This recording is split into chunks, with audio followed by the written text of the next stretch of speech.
कौन है डॉ शाहीन, जिन्हें आतंकी मॉड्यूल मामले में गिरफ्तार किया गया है?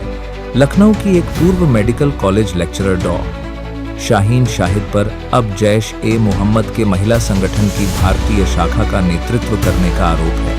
नेतृत्व से संबंध जांच एजेंसियों का मानना है कि जेएम संस्थापक मसूद अजहर की बहन सादिया अजहर, जो पाकिस्तान में महिला शाखा की प्रमुख हैं, ने सीधे तौर पर डॉ शाहीन को यह काम सौंपा होगा।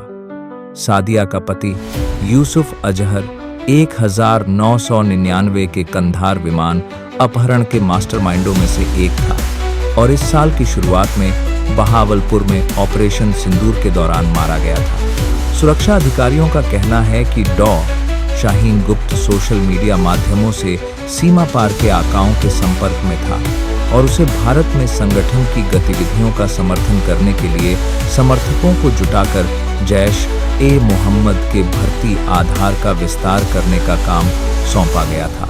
फरीदाबाद आतंकी मॉड्यूल का लिंक। डॉ शाहीन की गिरफ्तारी डॉ मुजम्मिल अहमद गनई की गिरफ्तारी के बाद हुई, जो फरीदाबाद के अल फलाह विश्वविद्यालय से भी जुड़े हैं। यह समूह दिल्ली के लाल किले पर हुए कार विस्फोट के बाद उजागर हुए एक अंतर्राज्यीय आतंकी नेटवर्क का केंद्र था, जिसमें 10 लोग मारे गए थे और 20 से ज्यादा घायल हुए थे। जम्मू कश्मीर पुलिस के सूत्रों के अनुसार यह सिलसिला अक्टूबर के मध्य में शुरू हुआ, जब श्रीनगर के नौगाम इलाके में जैश-ए-मोहम्मद के पोस्टर सामने आए। गिरफ्तारियों की एक श्रृंखला के बाद 8 नवंबर को फरीदाबाद में मुजम्मिल को पकड़ लिया गया, जिसके बाद भारी मात्रा में विस्फोटक और एक AK-47 राइफल बरामद हुई। डॉ मुजम्मिल से पूछताछ में शाहीन की संलिप्तता और जैश-ए-मोहम्मद की महिला गुर्गों के साथ उसके समन्वय के बारे में विस्तृत जानकारी सामने आई। 3 दिन बाद 11 नवंबर को डॉ शाहीन को हिरासत में ले लिया गया।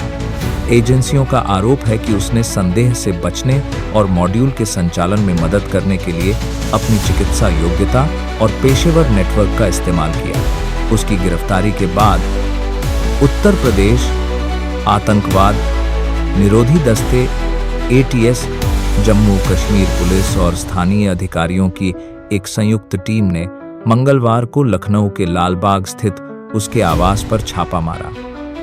अधिकारियों ने पुष्टि की कि यह परिसर उसके परिवार का है, जहां उसका भाई डॉ परवेज अंसारी, जो एक डॉक्टर भी है, वर्तमान में रहता है। सूत्रों ने मंगलवार शाम को पुष्टि की कि डॉ परवेज अंसारी को भी यूपी ATS और जम्मू कश्मीर पुलिस ने पूछताछ के लिए हिरासत में लिया था।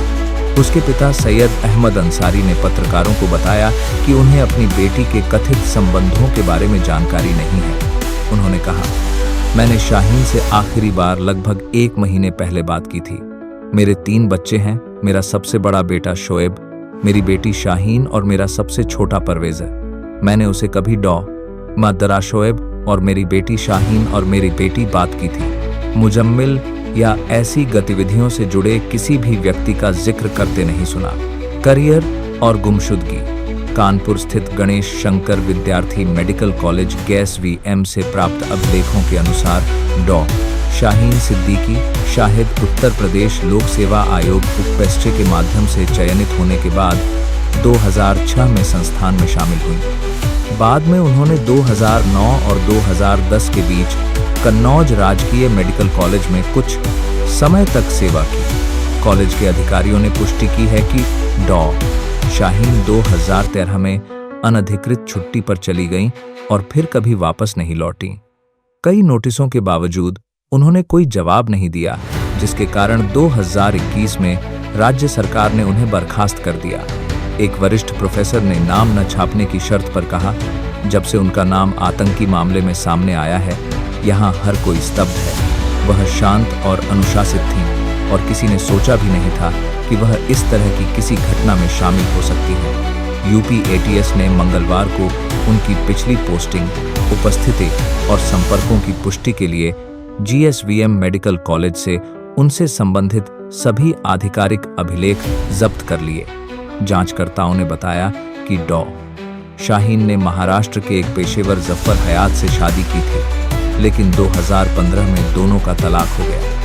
अलग होने के बाद वह कथित तौर पर फरीदाबाद चली गई, जहां उनका संपर्क डॉ. मुजम्मिल और जैश ए मोहम्मद के अन्य सदस्यों से हुआ।